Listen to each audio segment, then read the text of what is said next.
This is an 8-iron, and it's a dead shank. Wow. Way right. Oh, takes a hop off the path. You got to be kidding me.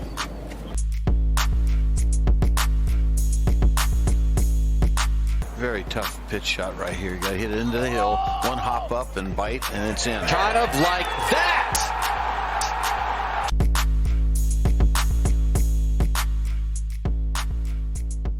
Well, I would like to welcome to the Sub 70 podcast, let's call him a noted short game guru. I think that sounds good. Maybe instructor. Larry Bobka to the podcast.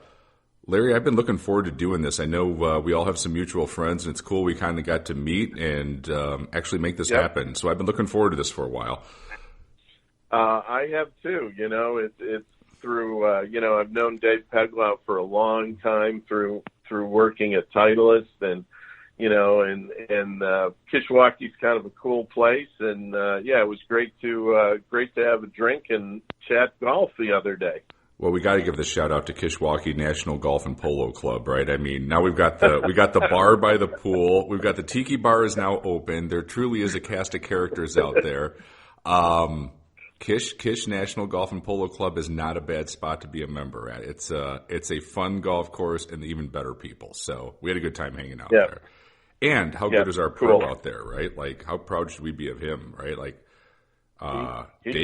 Dave can play, and he's he's taught me how to play golf. So I'm definitely a better player from his instructions. So I'm a proud member for 23 years now out there. So it's been a while. Wow, good for you. I know, I'm getting old, man. Getting old. Well, let's dig into this. Like, it sounds like me, like you haven't had a real job in a while, of just kind of like working in our hobby. So how did you get started in golf? You know, where's the journey been, and sort of what's the pathway to kind of working with touring professionals and helping their games a little bit?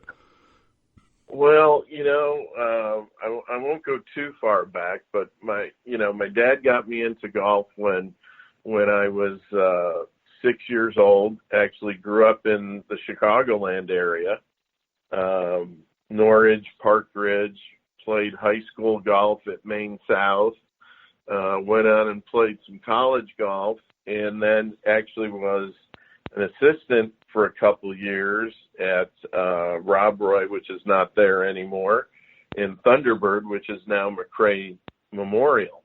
And then at 24, got hired by Wilson to design golf clubs and work with tour players. And then it kind of turned into 7 years there, and then I helped start UST for 5 years, and then some company by the name of Titleist came up and hired me for 19 years of travel and fun and working with a bunch of good players. So I've been very fortunate, been very lucky to know a lot of really good people and have been mentored by a lot of good people, from the club design, fitting standpoint to the teaching standpoint. So, I consider myself part of the lucky group. What years were you at Wilson Golf when you kind of started? 84 to 91. So that had to be an interesting era of being around professional golfers. Like, can you describe what, like, compared to the guys you know now in their routines, what the hell was it like to be on tour in 1986 on the PGA Tour? Oh. I'm guessing they had a little bit more fun. The mental coach was the bartender, and the weight room is something most of the guys avoided. Is that a fair assessment? That is a very fair assessment. I'll tell you a quick story. When my first month at Wilson, Wilson always had a big staff dinner around the Western Open. At the time, the Western Open was played at Butler. We were at a hotel across from Butler National, and I worked the event, went home, changed clothes, put on a coat and tie, and get in there, and they're like, well, hey, you're sitting at table one. So I'm like, well, I'm either sitting really way up front or I'm sitting way in the back. There's no in between at table one. So I walk up to my table, and it's Bob Mandrella, who was the legendary iron designer who I worked for, and Joe Phillips, who legendary tour rep, vice president of promotion for Wilson. And then the rest of the table is Sam Snead, Gene Sarazen, Patty Berg, Ken Venturi, and Hale Irwin. Oh, wow. And at 24 years old, I was smart enough to go, if I keep my mouth shut for about 3 hours, I can probably learn a little bit. And to your point, I mean, the stories of clubs and playing and I mean, it's nowhere near what goes on right now. I mean, from a technology standpoint, I mean, these players were artists. They learned by doing. And, I give you a fast forward to last year. I worked with a couple of the players who play for Minnesota here on their short game and their putting. And where one day they're hitting some balls on TrackMan, and they're like, hey, tell me back in the 80s, what kind of numbers did the players have back then with Persimmon Woods and Bellata? I go, what do you mean numbers? They're like, what were their TrackMan numbers? I'm like, there was no TrackMan. Just watch the ball. But then how did you fit them? What did you do? And I said, well, you get somebody a couple, and we're talking about woods and steel shafts. And I said, you'd grab a couple drivers, and they'd hit a few drivers on the range that seemed to be pretty good. And they'd take 2 drivers on the golf course, and they'd play downwind holes and into the wind holes and crosswind holes. And the driver that performed the best, that's the one that went in the bag. But they're like, but what were the numbers? I'm like, there were no numbers. Yeah. It was ball flight. The ball would tell you. Hitting the shots you want to hit. So it's significantly different. So at that table, when you've got literally living legends there, was Mr. Snead the grand poobah of it? Was it? Did Mr. Sarazen tell stories about the Masters? Like, did Mr. Venturi talk about the U.S. Open? Like, now I'm intrigued on this one. Like, who had the best stories? And like, how do you? I mean, that has to be one of the greatest nights of your life. Well, yeah, and it really was. I mean, Snead was talking about most of the time the people that he took money from, because he probably made more money off the golf course, off tour events than he did anything else, because he was, arguably one of the best ever. Sarazen was just an absolute gentleman. I asked him a little bit about making the first sand wedge and where he welded a bunch of stuff on the back of a mashing niblick and turned it into a sand wedge. Venturi was great. I mean, I was very fortunate that through the years, had a great relationship with him, played some golf with him, actually for a period of time, actually had the putter that he won the 64 U.S. Open with. He came in one time in my office in River Grove, Illinois, and he said, hey, he goes, I know you're working on some stuff, and maybe this will help you out.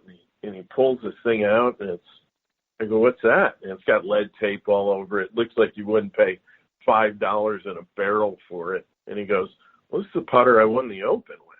I'm like, he goes, I think you should have it for a while. I'm like, I think that's pretty cool. Did you ever go putt with it? Like, taking on the golf course once? Was there any magic in it?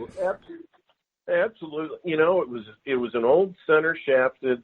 It was the Iron Master blade, but it was more center shafted. It was like it was a McGregor 3852 or whatever, and it just set up nice, and it was the kind of back in the day where you just made sure you just rolled the ball well.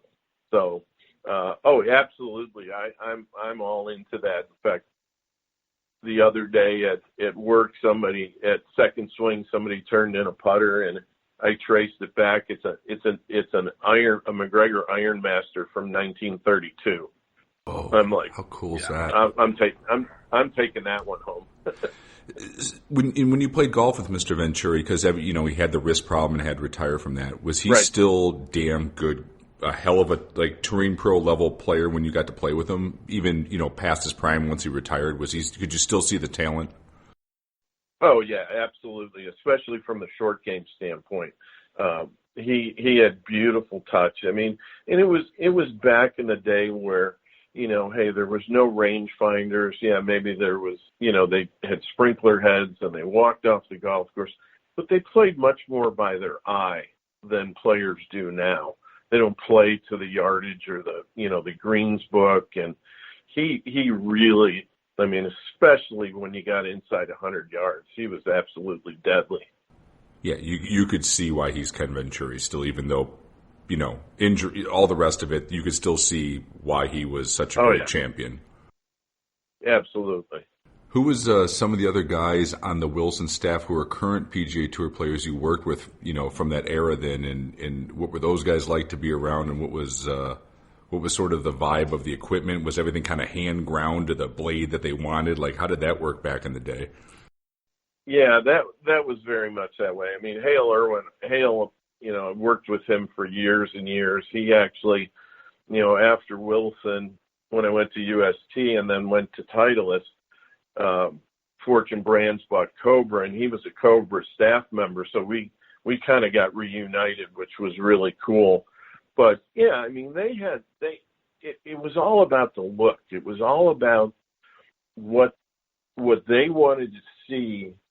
And it was very much about the soul of the golf club, the offset of the golf club, that, hey, it had to look this way or I'm going to have trouble playing it. I remember a great story about Hale, the engineers. Remember when the Ping Zing came out with the big high toe weight? Yep. And, off the machine, it was considered off Iron Byron is considered the perfect golf club.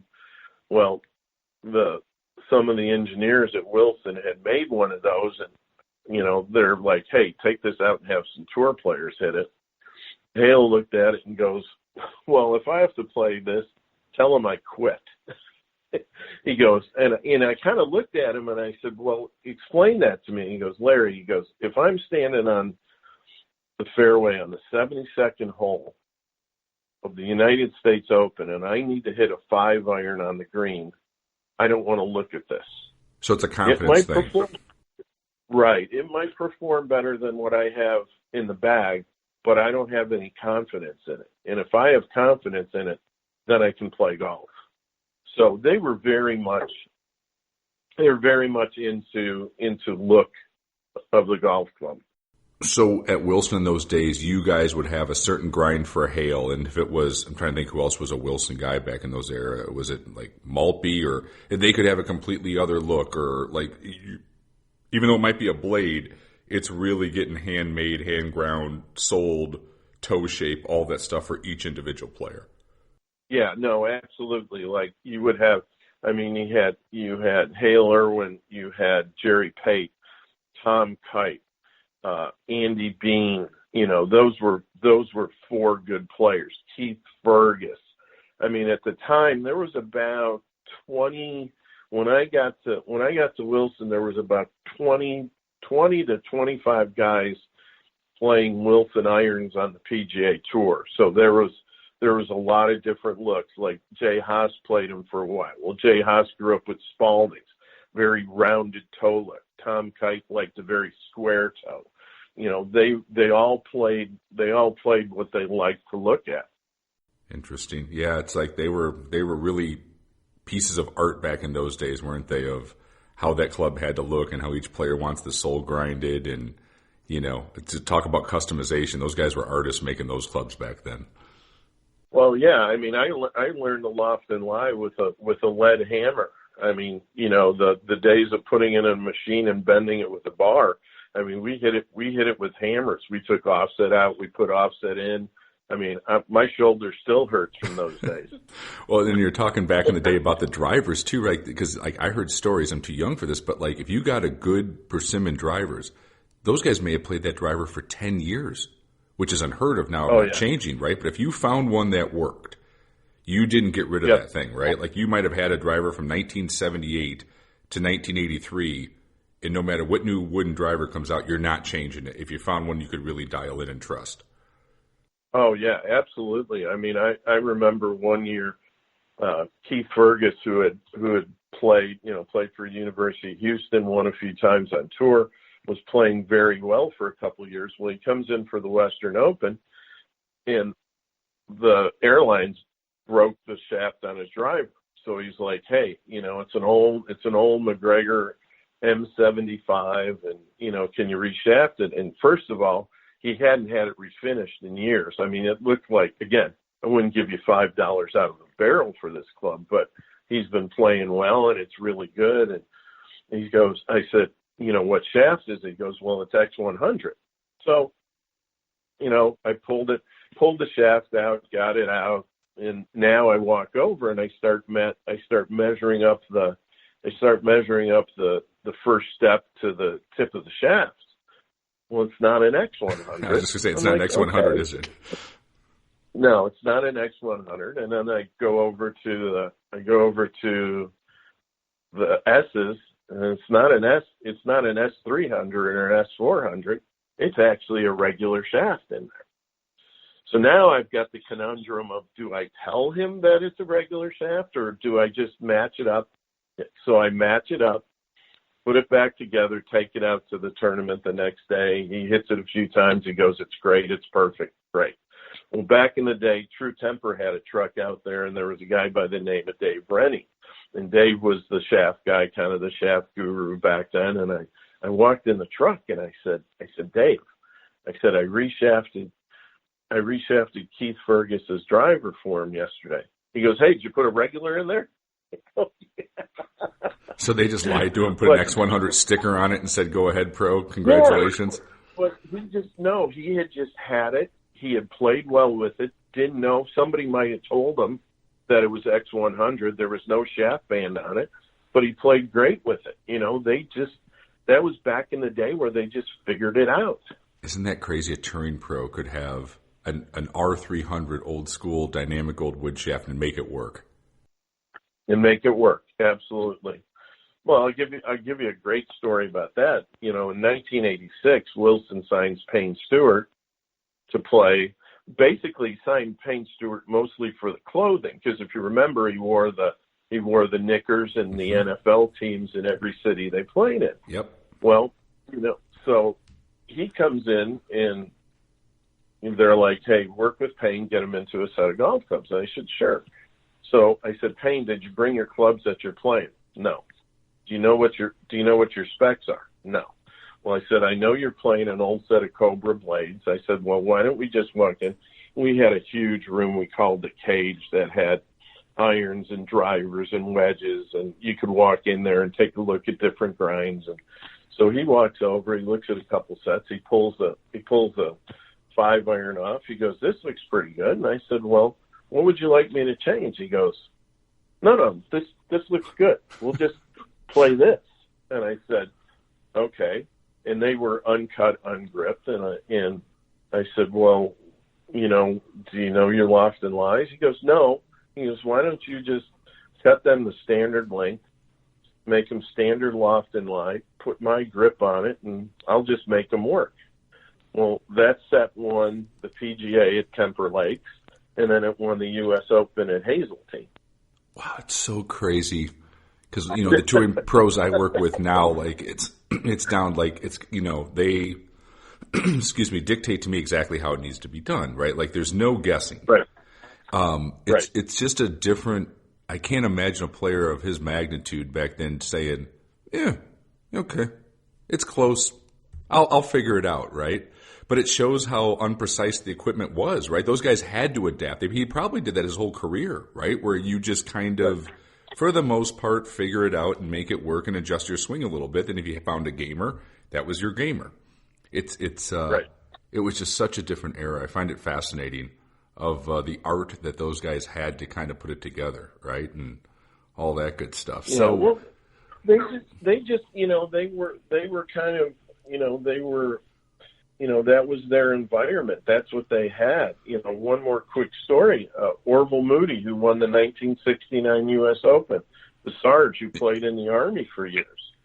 He came in and we put a set of irons together for him, and he's like, put dynamic regulars in there.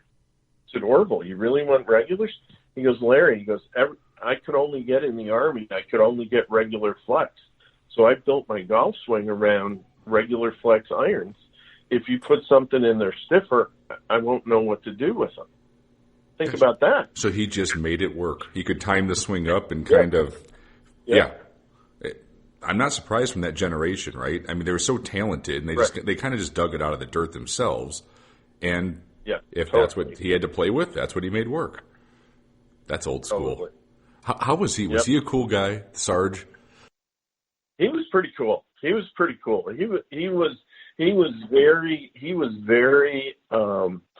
kind of quiet, but he had kind of, I think he reached a level that he never thought he was going to reach. It was interesting because Bobby McDonald, who the McDonald family owned Rob Roy and Mount Prospect for years. Well, Bobby played with the Sarge in the Army. So I had a little in with him that, somebody that I worked for played golf with him. So he was always, he and I always got along well. Well, Andy's got the cool record of doing it on the senior tour, winning the U.S. Open and a U.S. Open. That's rare company. It is very rare to do that one twice. Yeah, he's he was one of those guys when I was a kid on the Champions Tour. He was always an interesting character to watch. Right, very unique golf swing, great personality. So when you went to Titleist, what did you do what was the main part that you did at Titleist when you were there from the Wilson days?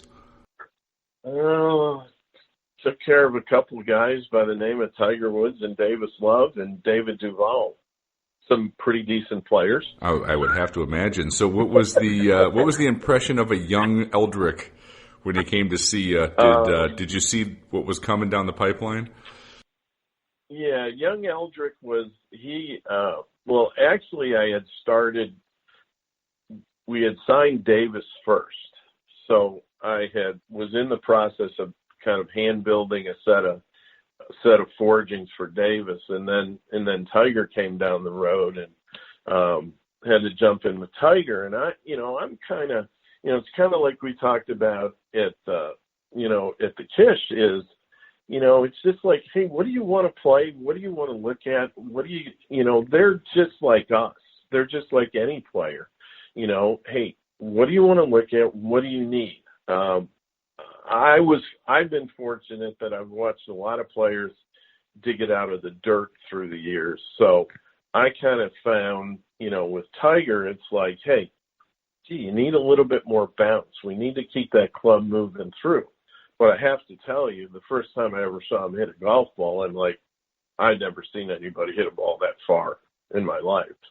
There were some good players and some long hitters back in the day, but this was a little different. And he was great. He was very much into learning a lot about golf equipment, and we tried a few things, and he really was. I enjoyed working with him for sure. Did he start off with kind of like a Mizuno blade, and you guys had to kind of use that as the template a little bit? Yeah, absolutely. He had a set of Mizunos. He had a 2, 3, and a 4 iron that was an MP29, and then he had MP14s, 5 through pitching wedge. So he kind of, we looked at that kind of golf club, kind of looked at it and said, hey, what do you like about this? What do you don't like about this? What do I need? What would be the perfect set of clubs for you? And some of that is like, he kind of looked at it and goes, well, I'd like it to fly like this. It was really great because he was working with Butch Harmon at the time, and one of my best friends in the world before he died way too early was Dick Harmon. And so I had a nice relationship with the Harmon family. So working with Butch, I'm like, Butch, what do you see? What would you like to see? Well, I'd like to see him hit his irons a little bit flatter. Okay. Well, let's get the center of gravity up in the iron. Let's put a little more bounce on it. Let's take some offset off and see what we get. And, made him, pretty good set of golf clubs that he won a couple events with. I got to caddy in his group at the Western in '94 after he won the USAM. They gave him an exemption, I think, by winning the USAM for that. So I got to see it up close, carrying some other guy's bag. And do you remember the old 10th hole at Cog, how it was that shortest par 4 and everyone would hit a 5-wood or a 3-iron out to the right, then wedge it on, right? Yep. So I'm caddying out there, and he's got the little old Cobra 200cc silver driver with dynamic gold X100, right, 43 inches. I'm like, where the hell is he aiming? Yep. See, I've caddied out there for years when the tour would come in town and the programs. It was good money to make, and it was fun. But I'm like, where the hell is he aiming? He put it in the front trap. Right, I watched this drive with this big high draw. I've never seen a touring pro take that on. He damn near drove that green. And I watched him that day, Larry, and I was like, that is something special, right? The talent he had, and you're right, it was crazy long, and he was just really, but the soft touch of his chipping and wedges, he was a complete player even before he turned pro, and his distance was insane back then. With an old professional golf ball and steel head and steel shaft, he still carried it well over 300 yards.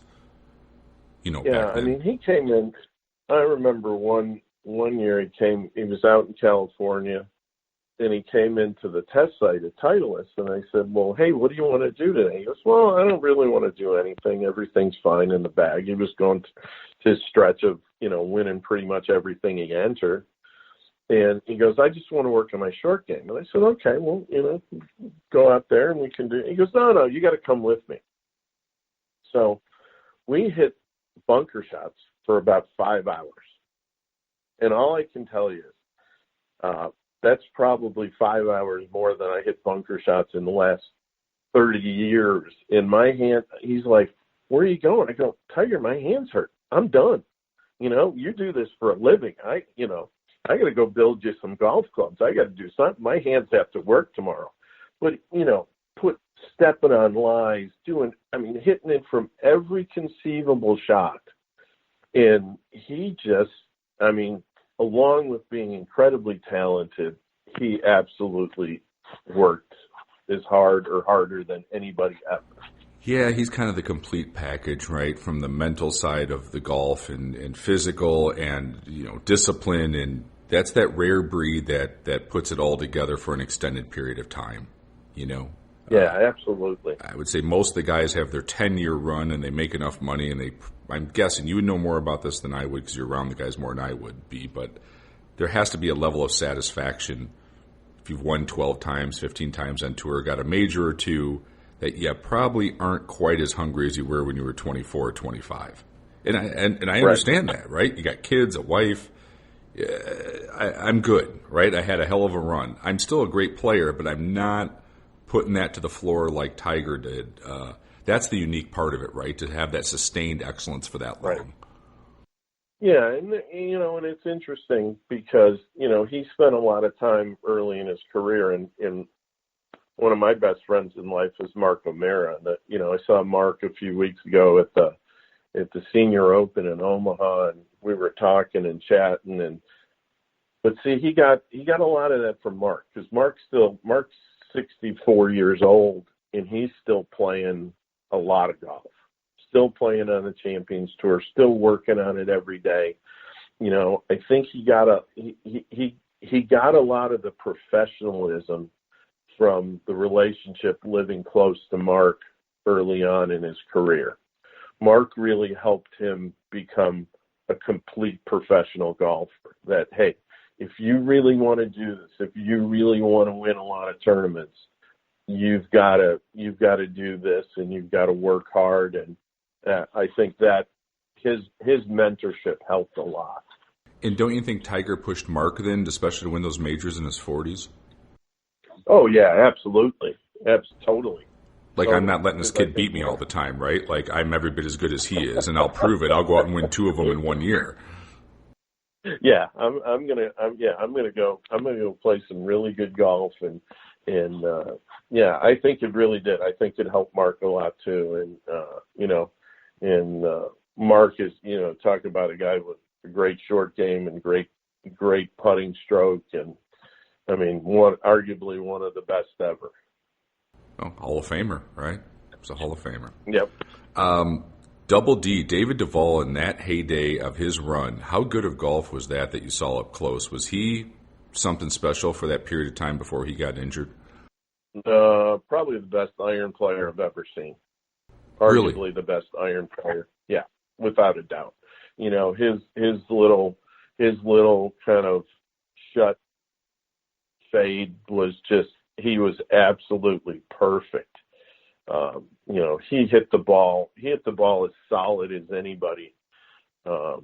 And he really played well. I mean, I'll tell you a quick story. We were at Colonial one year, and we were bringing out like the 975J or something. Duval and everybody was playing the 975D driver, and so we had set up at a golf course somewhere in Fort Worth, close to Colonial, to do some testing, and he's there, and Duval's hitting it, and you know, he's launching at about 8, spinning at about 2,900, and just hitting it dead straight with, you know, 172 mile an hour ball speed, which back then was a lot of speed. And you know, one of the engineer goes, "Well, aren't you going to talk to him?" I go, "Talk to him about what?" "Well, you know, his launch conditions. He should launch it higher and he should spin it less." I'm like, he's the number one player in the world. He's only got one way to go. And oh, by the way, I just walked the practice round with him, and he hit it absolutely perfect. You know, we're not going to change that. But he had some unique launch conditions, and I think as the equipment evolved a little bit, and he did get injured, but I think as he changed from Titleist to Nike, now you're talking about golf clubs that maybe didn't perform quite as good for him as his Titleist clubs did. Yeah, so, he was a machine with those things. Yeah, I mean, that's the other side of it. When somebody makes a change, you know, are you really going to be able to hit the shots that you hit before? It's easier to make the change today, isn't it? I think it is. I think it's easier to make the change today because you have a lot more information. I think sets are built a whole lot better. You know, I threw a set of your irons in today and played pretty well, and took them right out of the wrapper and played with them. But built them to what I wanted, and you know what? They were perfect, and I played good with them. I think it's a lot easier for a player to step out and say, "Hey, you know what? I want to try this golf club. I want to try that golf club." Well, what are your specs? There's more information. There's more ways to measure the golf club to make sure it's as perfect a copy as, say, you know, their TaylorMade was, and I'm going to Mizuno, or my Titleist was going to somewhere else. Toughest thing, the golf ball? Yeah, absolutely. For the pros? Yeah, for the pros, and that's the thing that I get all the time, especially teaching short game and putting. You know, I'll get some people that I work with, and I'm like, "What golf ball do you play?" "Well, the one my buddy gives me, or the one that I find, or whatever." I said, "How can you do that? This is your spin. This is your feel. This is your touch." It's very difficult to have a really good short game if you play a different golf ball every time you play. Well, let's talk about working with some pros, because our fifth major, as we call it, our hometown event, the John Deere Classic. Lucas Glover finally coming through, and I know you're good friends with them, and Pags is good friends with them. So I feel like I'm one connection away. So we were like rooting like hell for Lucas to come through, right? And he gets over the hurdle and he wins again. And I know you've helped him a lot and worked with him a lot. What did it take? As good, you know, he's a great ball striker, and I know we don't have 3 hours here, but like, what did it take to get over that hurdle to win again? And then how satisfying is it for you that you helped him, and I'm sure from talking to him, to kind of get back, you know, to the place where the quality of player he is, he should be winning. He's that good. Yeah, you know, I started working with him probably 2.5, almost 3 years ago. And actually, the first phone call came from Brad Faxon. So Lucas had just missed the cut somewhere and was home, was frustrated on a Saturday morning, and he called Brad. And he said, "Hey, Brad, I really need to start working with you on putting." And Brad said, "Well, I understand, Lucas. I'd love to work with you, but it might be a little bit past me. You know, Larry's living in Jupiter, Florida now. Why don't you go see him? He's got a Quintec. He's got all the information.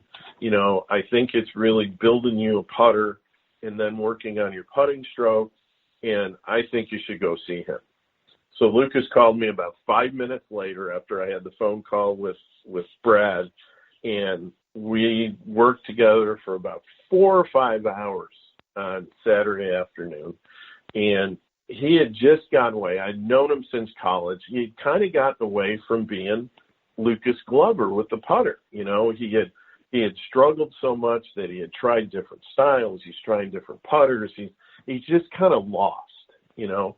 So as much as you like to say you help somebody, you teach somebody, but I really just feel like I gave him direction, you know, just gave him a plan to become a better putter again. Or more natural, like a more natural putter, how he probably putted it in more college? More natural putter. Well, yeah, and I asked him, I mean, one of the first questions I asked him, I said was, well, whose putting game do you want? I said, not whose putting stroke, because you're going to use your putting stroke. I said, whose putting game do you want? He goes, and without even thinking, he goes, Brandt Snedeker. He goes, I want to be Brandt Snedeker. Now think about it. There's probably one of the most unconventional strokes on the PGA Tour. Got a short poppy. I said, well, why do you want to be Brandt Snedeker? Because every putt he hits looks like it's going in, and it's the right speed. He goes, I want to be that guy. And I said, okay, we're going to make you that guy. And he goes, how are we going to do that? And I said, well, it's going to take a little time. We're not going to do it today. We're going to get you there.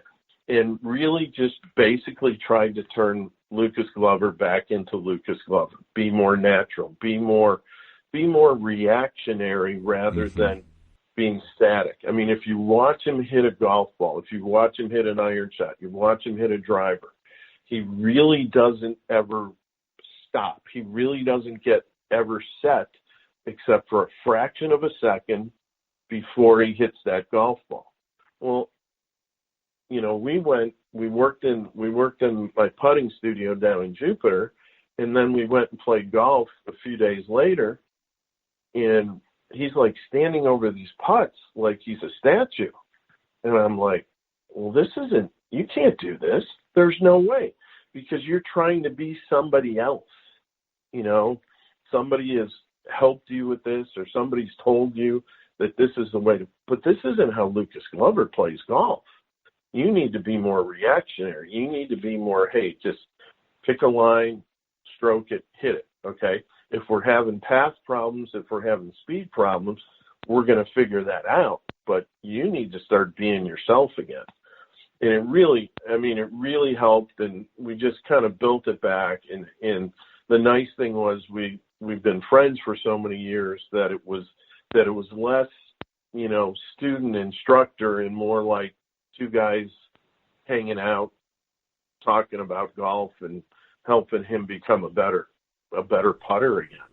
How much of that was mental of giving him the confidence, and how much was it of working on the actual stroke? And then my follow up to that is, did you actually have to make an equipment change based on his stroke that you saw? It was all the above, and I go 33, 33, and 33. It was a third of it was the putter was wrong. A third of it was there was some setup and some stroke issues. The other third came after we fixed the putter and we fixed the stroke. Then the confidence had to come back. Then I had to get him to start believing that he's good and start believing that, you know, at the end of the day, all you can do is strike the ball as solidly as you can at the right speed and just accept the results. what players don't understand, what any golfer, whether it's a tour player or whether it's a 15 handicapper, excuse me, it's the shots you have the least control of. When the ball's in the air, we have control of it.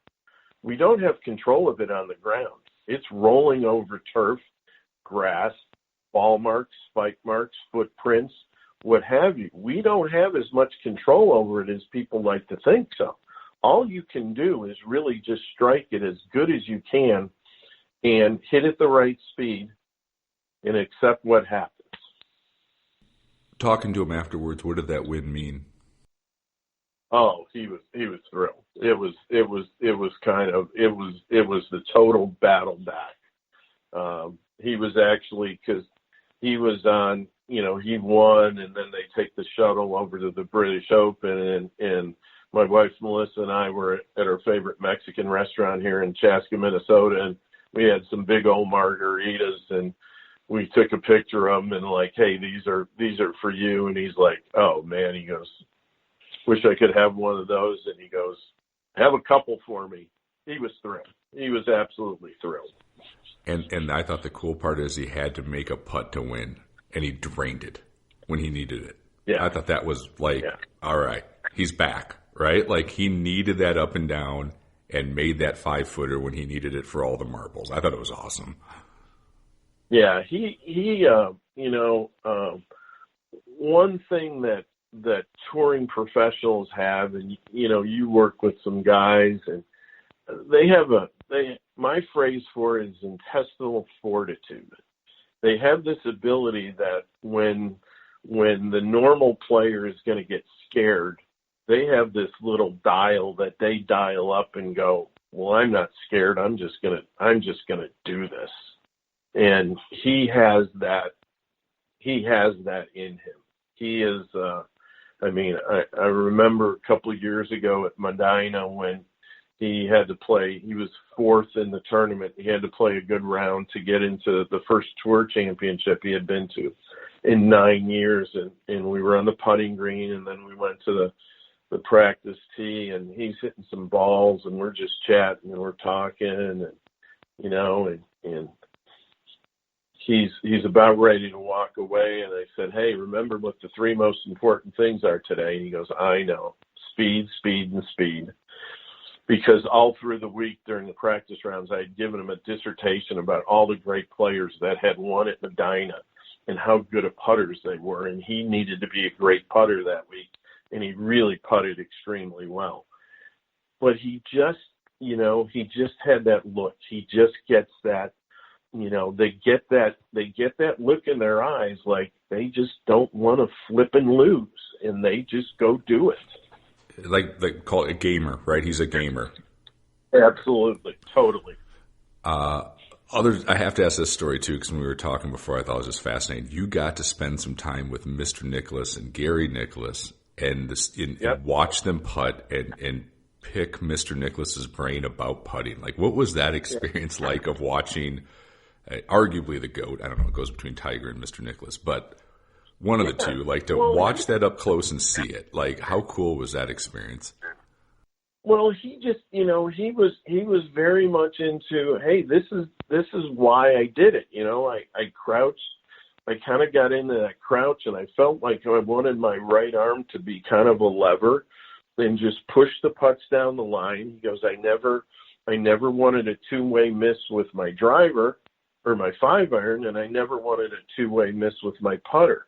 I'd rather just hit it straight and push it a little bit than to feel like I'm going to pull it, push it, do whatever. And he goes, that's where I felt like I just got into that crouch and putted. And, the most amazing thing to me is that nobody teaches that. Everybody looks at that and goes, well, hey, here's arguably one of the best putters ever, but we're not going to putt that way. Well, why wouldn't we putt that way? Let's make it as simple as we possibly can. I was very fortunate to had a 27-year friendship with Phil Rogers, who Phil helped Jack a lot through his tough years with the short game and with the putter. And Jack talked about that. He goes, Phil told me that, hey, we want to hit it solid. We want to hit it solid. Don't worry about anything else other than hitting it solid. And that's the thing that I try to get to players is, hey, these guys that are really good, they're really good putters, they hit it solid. They might not make everything, but you got to hit solid putts. And that's, that was probably the biggest thing with Jack was talking about. He just tried so hard to hit everything solidly and to make sure that it was just hit on line and hit the right speed. So he would just use his right hand, essentially just sort of push it. The left hand's just along for the ride and just sort of push it with his palm, essentially. Totally. Yep, totally. That's interesting. Just no left hand release at all. Just no breakdown, push it. No. And if he was going to miss it, he wasn't going to have a breakdown of the wrist to go left. It was going to be pushed to the right slightly, sort of like we saw in his ball flight. Yep, same kind of way, and that and that kind of mirrors his game, and he rolled it great, and it was fun to watch and listen, and and you're kind of like, the hard part is you're like trying to tell his son what you think, and arguably the best player ever, standing there and watching, going, and the really cool thing was, I saw him. I was working with Lucas about a week or two later after that, and he goes, I learned a couple things there. I'm like, that's cool. I taught Jack a couple things. Did Mr. Nicholas let you work with Gary, or would he chime in if he saw some, or was he kind of the dad and let the coach, and Dad would sit there on the side and let you? He let the coach. That's cool. He was just a dad at that point. Yeah, he was pretty good. He was pretty good about that. Phil Rogers, I know you knew him for years. Do you think he, in his lifetime, realized the influence that he's had on golf club design and short game technique in golf? Of that lineage traced back to him? Yeah. Boy, he might be the greatest short game guy of all time, right? On about 3 levels. Yeah, I think he did. And he learned from, one of the great ones, which was Paul Runyon. And Paul Runyon, we're going way back, and Paul Runyon in the 20s and 30s and 40s was a very small man and didn't hit it very far, and won some major events and won some tournaments because he had a wonderful short game. And Phil learned from Paul Runyon, and I think Phil found out early on, and Phil was kind of the same way. Phil hit it good, but he never hit it as far as Nicklaus or Weisskopf or any of those guys, and he knew that he had to score, and he realized how the short game was that important. And then to kind of carry it over to what he did, and the Cobra Trusty Rusty wedges and a bunch of things that he did for Cobra, and people, things I learned from him. Jeff Braho's teaching out in the West Coast, and he learned a ton from Phil, and he's kind of probably maybe one of those underrated, undersung people that industry people know what he did, and other people, a lot of golfers like, well, who is that guy? Well, let me tell you something. That guy influenced a ton of people and a ton of players. Right. Can you imagine that lineage tree what I learned from Phil Rogers of how that's gone on the last 30, 40 years to those other players? I mean, it's got to be crazy, all from him. Yeah. Yeah. Huge. And Phil was very open to help. I remember one time, maybe 12 years ago, I was playing golf with him and then the then president of Cobra Golf out at the farms in California. And, I'm driving it pretty good, and I probably hit maybe 6 greens out of the first 12. And, finally I hit the next iron shot, and I missed the green, and he pulls up in his cart and he goes, son, He goes, you might be the worst iron player I've ever seen for a good player in my life. I'm like, oh, great, that's nice. So then the next hole's a par 3 with bunkers left, water right. I don't have a chance in heck to knock it on the green because Phil Rogers just told me I suck. Right. You know, but after the round, he looked at me and he goes, hey, what are you doing tomorrow? And I said, well, I'm in the office in Carlsbad, then I'm going to the test site in the afternoon to do a few things. He goes, well, I'm going to be there. He spent 3 hours with me. And he goes, there is nothing wrong with your golf swing. He goes, you just don't know how to aim. And he spent 3 hours teaching me how to aim iron shots. So we think of Phil Rogers as a short game guru. Could he teach the full swing too quite well, if need be? Absolutely. Absolutely. He knew it all. He knew it all. And, you know, one of the things that I preach and that I learned from Phil is, you know, a lot of players, you know, struggle with their short game. Well, Phil had it very simple. You know, you really want to make impact with your wedges with the shaft at 90 degrees because that's where you're going to hit the ball off the third or fourth groove of your wedge. And you're going to use the full bounce and the full loft of the golf club. You know, if you put your hands forward, well, now all of a sudden you're going to put that strike maybe a little bit higher, and you're introducing the leading edge into the ground. So you really have to think about, do you really want to do that, or should I just take less loft and hit the shot? He really boiled it down to the point where, you know, I'll work with some people in putting now, and they'll kind of like, well, that's it. I'm like, yeah, that's it. There's no magic here. The magic is you take the information I gave you and you go practice. You go practice it, because that's really the magic. The magic is the ability to stand there. I mean, take the Kish's greens.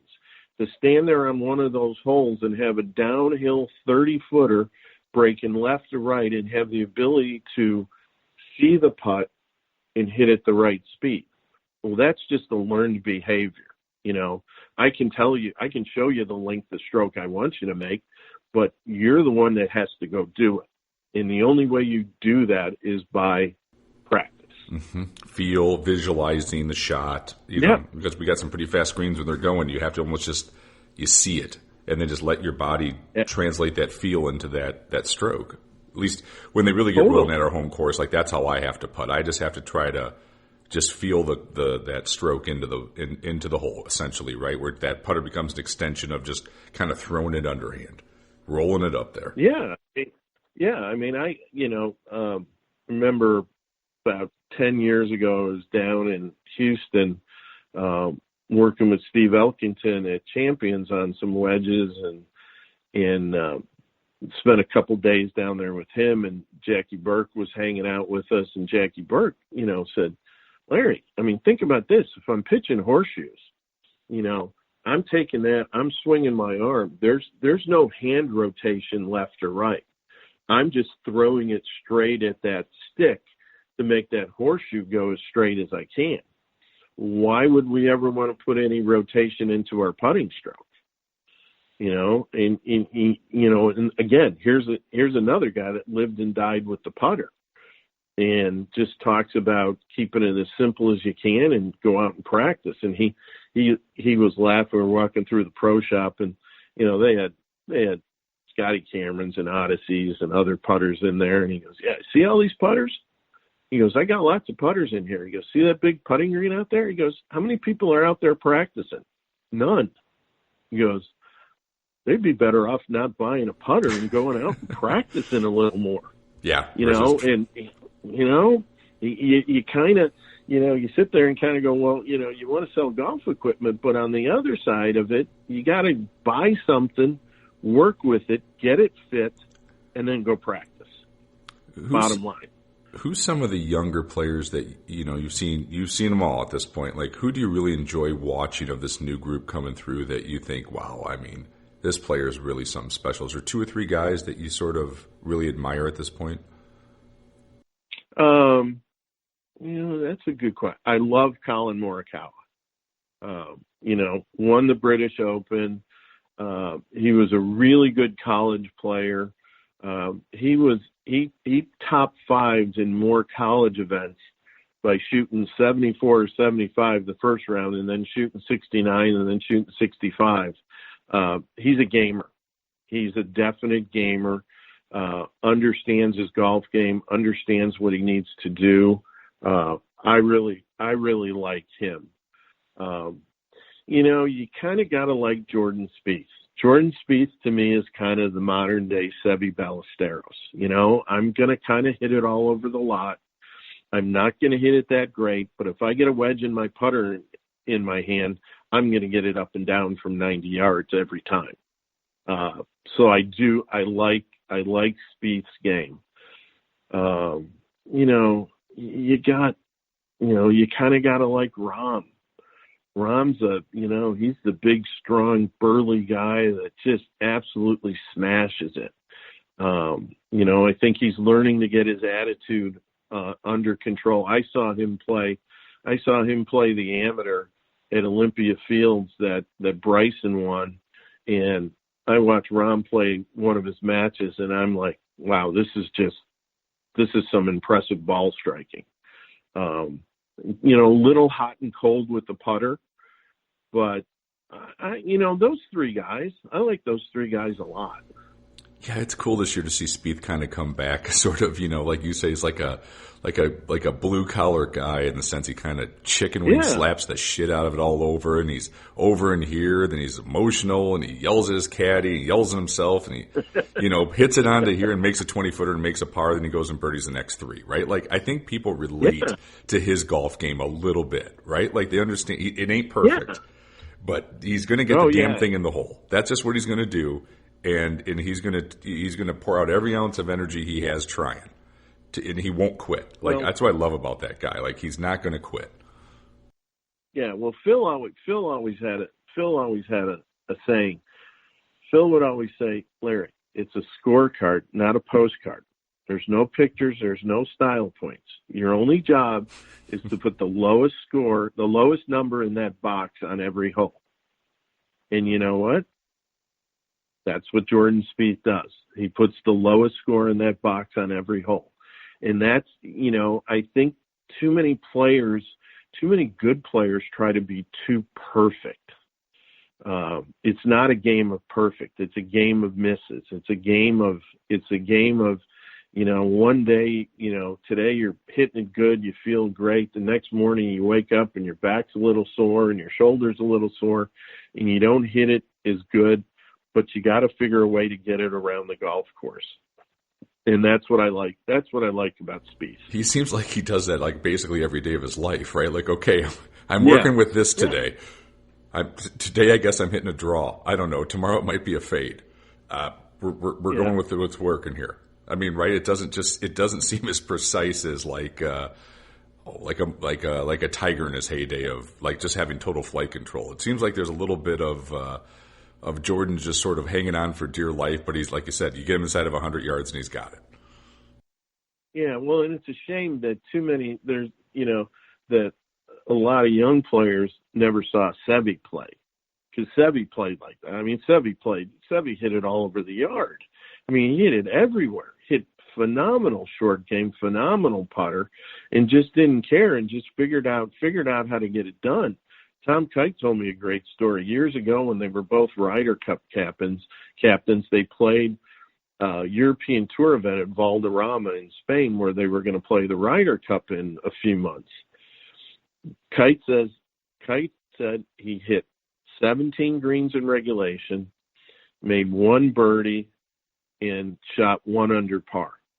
He goes, Seve hit 4 greens in regulation and shot 2 under par. He goes, Larry, I didn't see the guy for half the round because he was in the fairway left. He was in the fairway right. He goes, all he did was just get it on the green and he would knock it in the hole. And you kind of sit there and you kind of go, well, that's your style. That's what you do. But at the end of the day, it's just about making a score. Sevy worked hard. I mean, he worked hard on becoming a better ball striker. I mean, he worked for years with Mac O'Grady trying to be a better ball striker. But, when push came to shove, if somebody had to get it up and down for me from 100 yards to save my life, I'm calling Sevy Ballesteros every day of the week. And he might have hit the wedge 30 feet away, and he'd make the 30-footer. What do you think happened with his ball striking, though, when it did get worse in like the early 90s and his 40s, late 30s, when it really did decline? And he was working his ass off harder than ever. Like, was it overanalyzation? Did he have something physically where he wasn't the same as he was young? He was always wild and long, and then he kind of got short and crooked. What sort of... I think his back, he had back problems a lot in his career, and I think the back problems kind of caught up. But I also think he probably got a little bit too much into trying to be too perfect, trying to create the best swing and hit it more solid. And, at the end of the day, you're who you are. And, it's kind of like Jordan Spieth. Well, Jordan's not hitting it great, but he's hitting it better than he did 2 years ago. And Jordan just has to hit it good enough. He doesn't have to hit it. He doesn't have to be a great ball striker because his wedge play and his putting's so good. Well, you can't lose sight of that. How many players that, have kind of lost sight of their short game, kind of talk about, somebody right now. Ricky Fowler kind of lost that a little bit too. He's been working so hard on being a better ball striker and hitting it better. He's lost his short game and his putting. You can't forget. Everybody's got a different DNA. Everybody's got a different golf DNA, and you just have to be who you are. And I think if you lose sight of that, that's where I think players start to go a little sideways. Well, that's interesting, right? Because if you look what the work, think of Butch, right? Let's just say he's probably the greatest teacher ever. I'm thinking the two, you got DJ and Justin Leonard were under the same teacher. You couldn't swing any different than those two. Yet Butch kept the DNA the same and tightened it up, right? So that's why I was always wondering with Fowler I liked his swing when he was with Butch, when it just got a little less droppy in, right? But he didn't really fully. Now the swing aesthetically looks better, but is it better? I mean, it's not proven to be, right? I mean, I think that was kind of his move, right? He kind of had that Sergio move, and then I thought Butch got it a little better, but didn't totally fix it. But he didn't need to be fixed. No. I remember one time I was, because Dick Harmon, before he died, was teaching Craig Stadler, Freddie Couples, and Laney Watkins.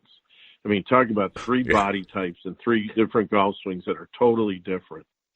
And, I was having dinner with him one time, and I said, Dick, what do you consider the best characteristic of a great player? Is it they drive it well, that they putt it well? What is the attribute that you see in great players? And he goes, the ability to repeat under pressure, to repeat what they do under pressure. I mean, think about somebody like Bruce Litsky, take it in, come over the top. Other guys that are, Jim Furyk takes it out, drops it in. That's their golf DNA. Right. And if you go away from that, there isn't been too many players that you can think about in history that have changed their golf swing and been as successful after they changed their golf swing. I'm trying to think. Faldo. Gosh, who else? Tiger. I don't know if he was any better than he ever was when he was with Butch. It's a short Faldo list. It's a very short list, and there's a much longer list of guys that changed it and ended up ruining their career. Do you think Faldo changed his swing much, or just tightened it up? Or am I wrong on He just tightened it up. If you look at videos of him before he went to see Ledbetter, it was about the same. It really wasn't that different. He tightened it up. He shortened it up a little bit. He got him to be a little bit more repetitive. A little more connected, really right? A little bit more big muscles turning and just a little less hands and more of a modern swing versus a 1970s golf swing, essentially. Yep. No, I was always curious true on this one too, and I'll get you out of here. I know we've probably already gone over a little the time we're thinking, but this conversation is so fascinating to me. How much, from knowing the Harmon brothers, how much conversation do you think they all had between Dick, Billy, and Butch of the players they all worked with and working together, of bouncing ideas? And Dad showed us this. I'm working on this player with this. Dickie, what do you think? How much of their inner workings was that little fraternity of brotherhood that they had of helping each other out in ideas and the lineage they learned from their dad? Do you think there was a lot of back and forth between those three brothers with the players they had? I think there was, I do. And I think there was a lot of, a player maybe was out, worked with Dick, and then he went out to Oak Hill, and, Craig was a pro there for years and worked with Jeff Sluman and some other guys, and, play a practice round and stand there, hey, what do you think about this? What do you think about that? I mean, I think there was a lot. I think there was definitely a fair amount of conversation. Hey, I got a player doing this, or I've seen this, or I've seen. I mean, to me, that's what good teachers do. I mean, good teachers are really good at seeing what somebody else is doing. Well, it makes it easier that they're brothers, and they can talk about it a little bit. I mean, I love watching, and listening to somebody work with another player as far as short game and putting, and hey, what are you guys working on? What are you thinking about? What are you trying to get your player to do? I think that's how you get better. I mean, that's how, through the years, I've been very fortunate to be exposed to, arguably the best players in golf in the last 40 years, and arguably the best teachers in the world the last 40 years. I mean, heck, if I haven't learned anything, it's my own fault.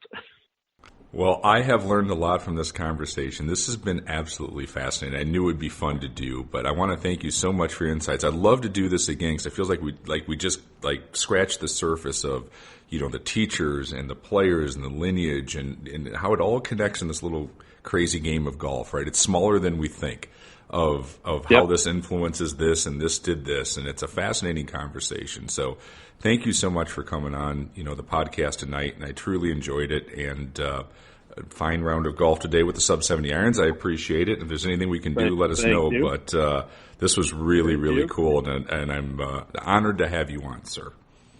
Yeah, and I'd absolutely love to do this again. And, we can kind of delve into some of the young players that I'm working with, some of the college players and some of the juniors that I'm working with. I think it would be really, really interesting to kind of talk about, kind of the modern players and kind of what the modern players are thinking and doing. And because it is different. It's definitely very different. You see it all the time.